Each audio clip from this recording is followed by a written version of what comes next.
All right. Hello, Gawain Pod. This is Mr. Martin, and I wanted to check in with you as I assign our fourth quarter independent reading project. So I've opened up Google Classroom for my Period 2 class. This pertains to all classes, though. You're going to get this assignment soon. And once again, just wanted to let you guys know what this is all about. It's very simple. You're going to read a book, one book. Then you're going to complete one assignment for me, one option from my independent reading menu right here. There's 6 of them. You're going to complete one. So you're going to read one book, you're going to complete one option, and you're going to do so by April 24th. April 24th. So you have some time to get this done. All right, let's talk about the books. Okay, so I really don't care what you read. I told you before we left for spring break to pick a book and start reading it over break so that when the fourth quarter starts and I make this assignment, you will have something to turn in very easily. You're going to get credit for doing something outside of class. You're going to get credit for just simply reading a book. Now, what types of books should you choose? Pretty much anyone that you're interested in. I just want you to read. So, Lexile score is important because that, to me, keeps you engaged. It keeps you interested in the books that you are reading. However, for this assignment, anything in the 4th grade to 8th grade level for me is very suitable for this project. Now, if you dip below the 4th grade level in terms of Lexile scores, and once again, you can just Google that. You can look up Lexile scores for books. If you dip below that 4th grade level, it's acceptable if you do a good job on one of my options here. If you go above the 8th grade Lexile, well, just a tip of the cap to you. You're awesome, and I look forward to seeing your project. All right, let's talk about the options. So remember, you're reading one book and you're choosing one of my options on this document. Okay, the first one is Return to the Future. All right, you're going to come back 25 years after your novel or story has ended, and you're going to describe the reactions of one of your main characters. You're going to give information, and this is where I will pause and say this is going to be the underlying theme for all of these options. I want evidence, people. I want quotes. I want happenings from the book. I need specifics. And then naturally, when you give me evidence, you got to give me reasoning.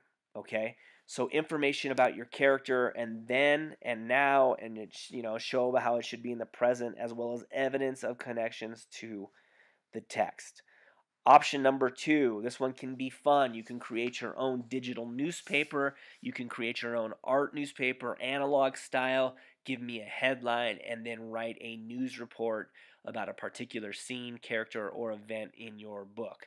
I need you to be thorough. That's the key on this option number 2.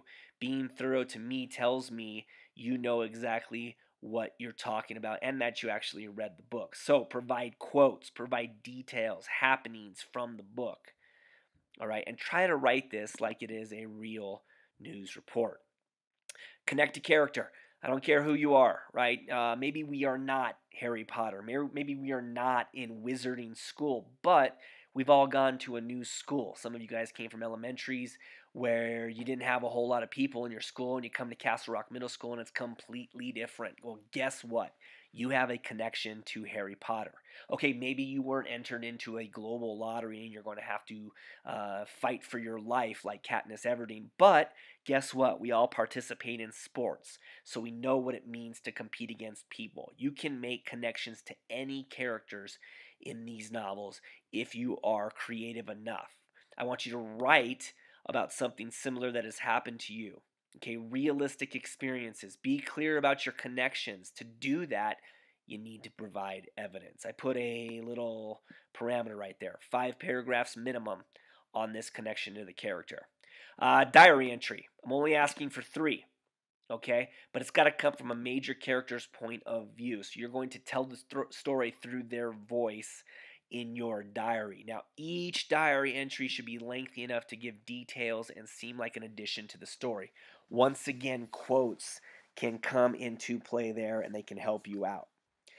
Create a comic book. This one can be fun, very artistic. You could do this digitally or analog style. If you draw it, just send me a picture of your comic book. Here's some things that we kind of were lax on the first time we did this. Okay, it should have an illustrated cover with the title and author, and it should be comic book size. Inside, retell the story. So in reality, this one's pretty easy. You're retelling the story using dialogue and descriptions of the setting and characters. If you just do that, dialogue and descriptions, right, you're satisfying my piece of evidence and reasoning that I keep asking you for. This one should be 15 to 20 frames or scenes in length. An illustrated timeline. Naturally, you're going to start at the beginning, you're going to finish at the end, and along the way, you can do this any way you see fit. Okay, at least 10 important events from your story should show up in your timeline. You can do it on Prezi, you can do it in Google Slides, you can do it in any other digital format that I don't know about. I don't really care. You can also draw this thing out. Okay, the events, though, must be in the order in which they occur in the book, and it should be neat, organized, and visually appealing. Write a description for each event. That helps you guys provide evidence and reasoning. So, what does this second document look like, right? Well, what's the title of your book? Well, that one's pretty easy. Mr. Martin is great, right? Who wrote it? Everyone wrote that because everyone believes it. See, I filled this document out to tell Mr. Martin exactly what I am doing. I'm going to do a news report because I think the world should know that Mr. Martin is great. And then from below, this is my script, blah, blah, blah, blah, blah, blah, blah, right? So this is why I did this, because this is how you fill out this document. The reason why that is important is because of this, and I provided this as well on your assignment, is the rubric for this project. Once again, one book, and you fulfill one option by April 24th. All right, to get a 4, and that's what we're talking about right here for excellent, you need to have all of those required elements. They all got to show up in your project. Which ones are they?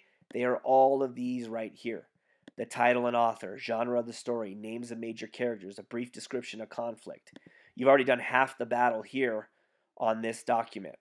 The other stuff comes in whatever option you choose. Now, if you're going to talk about a timeline, it's going to be very easily to do brief descriptions of conflicts. If you're going to name major characters, it's going to be very easy to do that if you do a diary. Some of the other ones you're going to have to be creative with. Okay, for example, coming back from the future, right? You're going to probably have to do both character and examples of conflicts in your writing.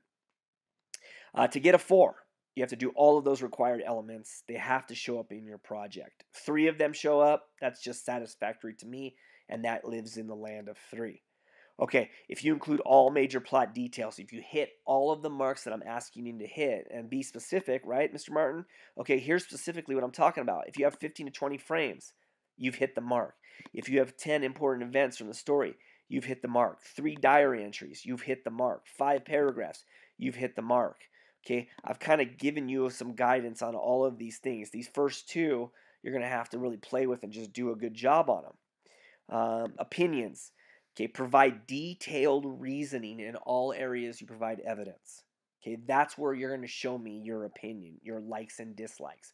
I am showing you this quote for a reason, Mr. Martin, because it is a powerful quote and it helped me love this book, right? Okay, literary evidence. I highlighted it because it's extremely important. What I'm talking about here with literary evidence is pretty much just quotes. Give me quotes. Give me details lifted directly from your novel. And then the last one, grammar and mechanics, that one kind of speaks for itself.